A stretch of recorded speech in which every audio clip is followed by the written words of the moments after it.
Hey everyone, I'm Sandy and you're watching In the Kitchen with Sandy, and on this episode it's going to be amazing. I've had a few requests for my very delicious, sinful chocolate cake, so that's what we're going to be making today. It's very easy, and you probably have everything right now in your kitchen to make this. If not, then you probably better go get it, and you better go get it now. We will pause the video until you go get your stuff at the grocery store, because this is something that you're going to want to make as soon as it's over with. So what we're going to be using today is 2 cups of, this is just all-purpose flour. Make sure you get the all-purpose flour because the rest of the ingredients is based off of using all-purpose flour. 2 cups of just granulated white sugar. 3/4 cup of just cocoa, and this mixture is 1.5 teaspoon of baking soda, 1.5 teaspoon of baking powder, and a teaspoon of salt. A cup of buttermilk, a half a cup of oil, 2 eggs, and 2 teaspoons of vanilla, and also I've got some water. I've got some water boiling on the stove. You're also going to need a cup of boiling water. So I'm going to bring that over when I'm ready to use that because I don't want it to cool down. And I've got these 2 laid out. Make sure you lay these out because we're going to make a homemade also chocolate buttercream icing to go on top of this already sinful cake. So make sure you lay these out and let them get to room temperature before you get started. So we'll start on the icing once we get the cake in the oven. So I got these laying out. And I've also got 2 9-inch baking pans, and I've just sprayed them liberally with some, cooking spray. So, and if you don't have any cooking spray, you can always use just a little bit of oil and, the flour thing. So you can do that. All right, so the first thing we're gonna do is you're gonna add all your dry ingredients first. So you're going to add your 2 cups of flour into your, and you are going to add your 2 cups of sugar. And this is, I tell you, this is wonderful. And your 3/4 cup of cocoa. And it's so easy to make. And your mixture of your baking soda, your baking powder, and your salt. The all-purpose flour does not include these items in it, so that's why you'll make sure that you get the all-purpose flour. And then you just mix that around. You want to mix your dry ingredients first. Just stir it around there. And one thing I forgot to mention, make sure that you preheat your oven to 350 degrees. So you can have that ready for you when it's time to pop this in the oven. So, alright, we've got that mixed around real good. And then you want to go ahead and start incorporating your liquids. So what we're going to now put in there is the cup of buttermilk. And if you don't have buttermilk at home, you can use just a cup of plain, the regular 2% milk or whatever milk you like to use, and with just like a teaspoon of lemon juice in it, and that'll make buttermilk. You just have to let it sit for like maybe 5-10 minutes, and it's all nice and curdled. And then your half a cup of oil, and this is just vegetable oil. You don't want to be using any extra virgin olive oil. See, this is so good that I'm already tongue-tied. I'm tongue-twisted. I'm just so excited for this. Okay, and then your eggs. Yeah, I probably should check that out first. Okay, and then we're going to add this in just a few minutes here. I'm going to go ahead and mix this through. Just turn it on low to get it started, because if not, you're going to have a complete mess everywhere. It's going to go everywhere. And this is going to be a little thick. Well, actually, it's going to be thick, period, when you first start getting it worked together. I'm going to get closer so I can back it up a little bit, get it going. Just gotta keep mixing it. Now, I think we're in action here. Okay, we got that mixed good. And then we're gonna go ahead and add our water. Boy, I'll tell you, isn't that something? I finally get to make, that's how simple it is. I finally go to make this cake and my blender just is not cooperating. It's gonna be thick, like I said, and you're going to add your cup of boiling water in there. Now that's gonna thin it out. There we go. See how thin that is? It's getting thinner.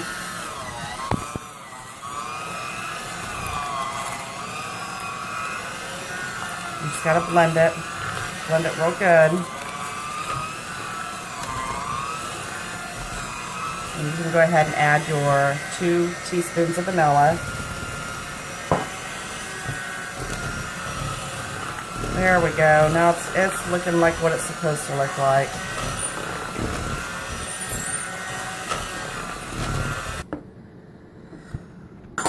Sweating bullets here, finally. Okay, now what we're going to do is we're going to go ahead and we're going to evenly distribute this into both of these pans here.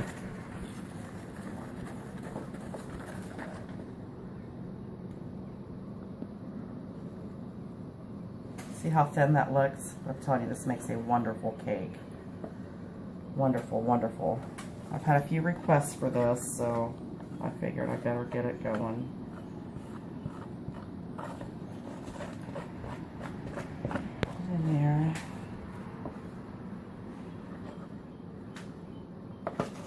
This is one of those cakes that I normally, I love cake, and I know what you're thinking.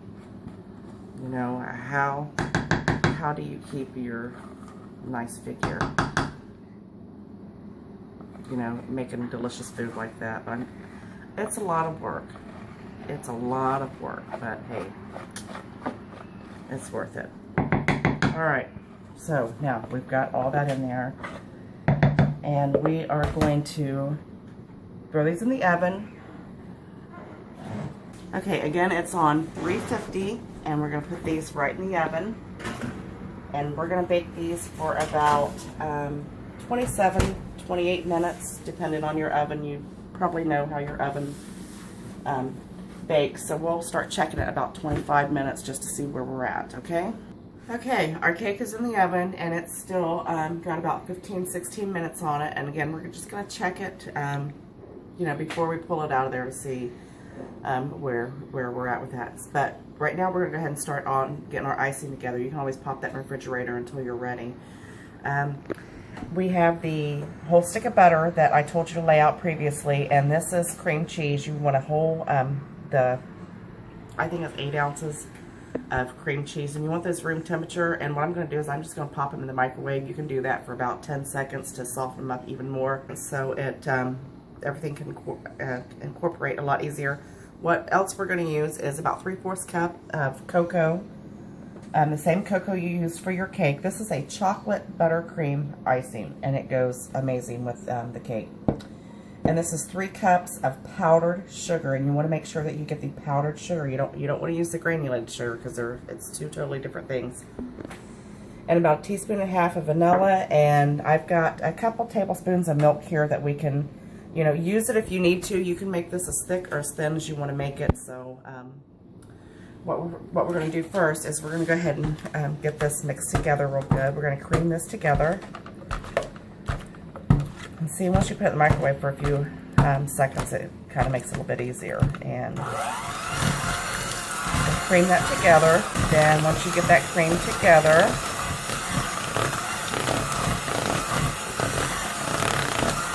you're going to go ahead and add your chocolate. And they also make this cocoa in dark chocolate. And I haven't used the dark chocolate to make my cake, but my son has used it, and he swears by it. So you could, even if you wanted to alternate, maybe do the dark chocolate mixture in the cake, and then do the lighter cocoa on the icing or vice versa. It sure be amazing. And then you just want to mix that together.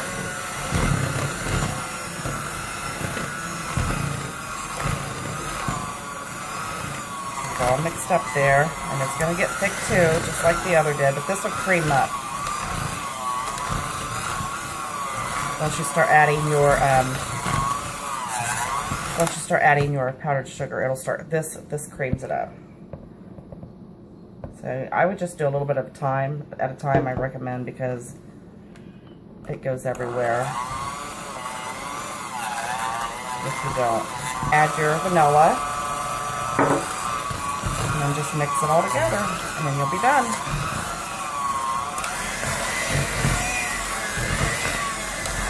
See how quickly that starts coming to the icing consistency. There we go. Probably would help if I didn't have these plastic bowls too. Alright, you're just going to mix this probably for maybe a minute or two, just till you get it out, so you don't see any more of the powdered sugar. And if you do, you can always take your spoon and just stir it real good. Now this is about the consistency I like mine. I don't like it any thinner than this because it spreads wonderfully on the cake.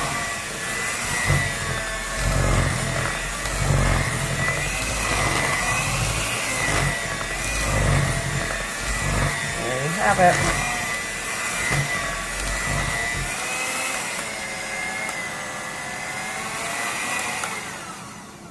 And that, my friends, is your chocolate buttercream icing.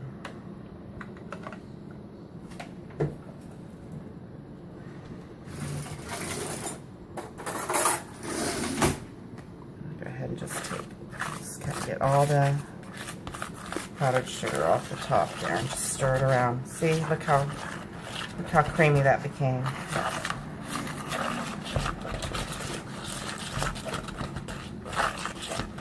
Now we're just going to stick this in the refrigerator until the cake comes out of the oven.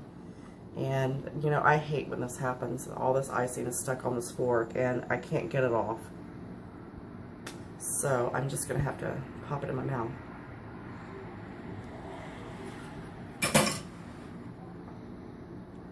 Oh my word. Delicious.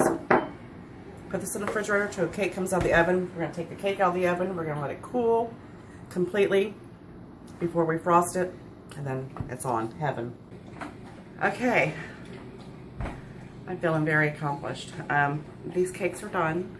And they're out of the oven, and we're going to let them cool completely before we start putting the icing on top of them.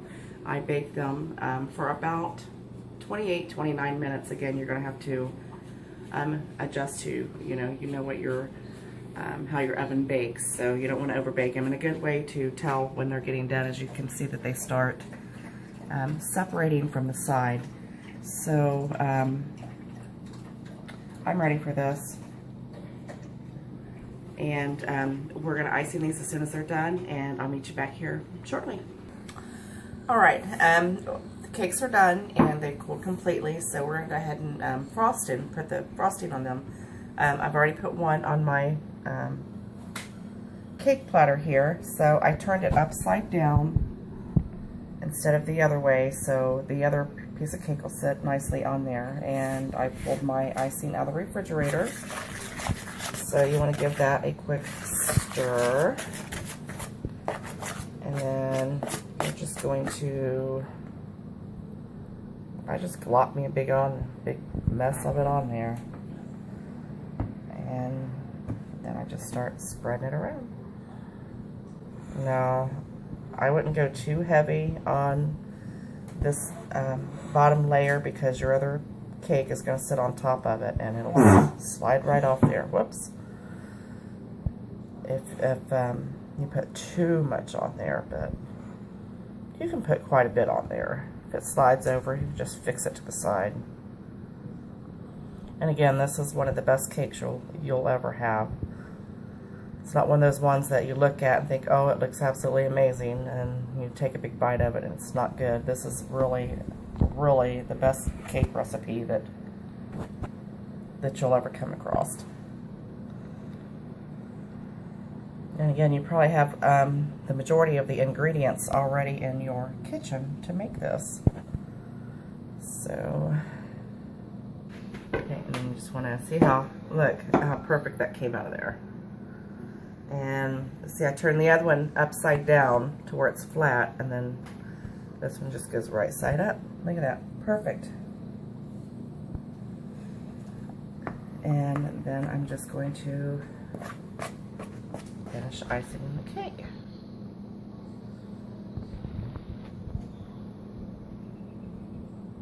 See how it kind of moves around if you got a lot of icing on it.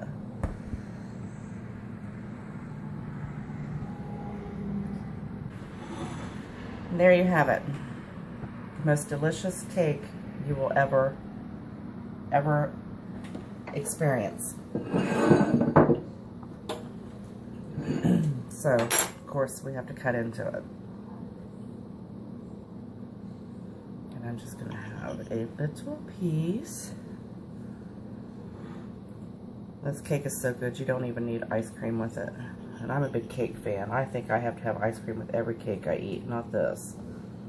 Big tall glass of milk. Look at that. Look at that.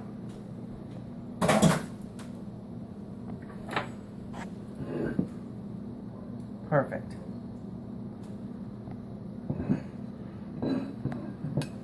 Look at that.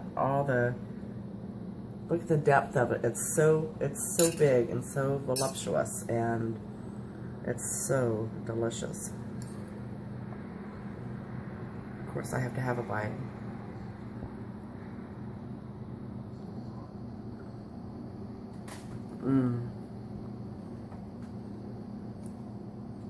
Oh my goodness. Oh my goodness.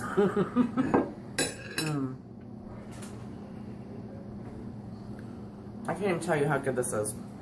You're gonna have to make this. I want you to go now and get the stuff to make it and tell me how you like it, because I know you're gonna love it. And give me a thumbs up and subscribe, and I'll see you next time.